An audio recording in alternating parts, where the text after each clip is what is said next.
প্রিয় ভাই ব্রাদার, কেমন আছেন আপনারা? আশা করি ভালো আছেন। আজকে যমুনায় বেড়াতে এসে জাকি জালের সন্ধান পেলাম। একজন মাছ ধরতেছে, দেখেই লোভ জাগলো একটু জাকি জাল দিয়ে মাছ ধরার। এই অভ্যাসটা ছোটবেলায় ছিল, বাপ চাচার কাছ থেকে এই জাকি জাল দিয়ে মাছ ধরা শেখার ব্যাপারটা এক অন্যরকম অনুভূতি, জাকি জাল দিয়ে মাছ ধরা। তো এতদিন পর যে আবার এই জাকি জাল এভাবে ছড়াতে পারবো এটা ভাবিনি, কিন্তু পুরানো অভ্যাস চেঞ্জ হয়নি। আসলে এটা একটা অভিজ্ঞতার ব্যাপার।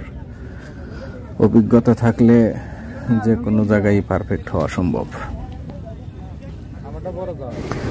কালের বিবর্তনে কালক্রমে হারিয়ে যাচ্ছে মাছ শিকার করার সেই ঐতিহ্যবাহী জালগুলো।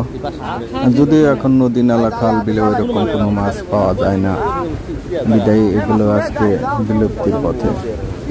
আর তাছাড়া দেশীয় জাল ধরার সরঞ্জাম থেকে এখন অত্যাধুনিক জাল বের হয়েছে, বিশেষ করে চায়না জালগুলো।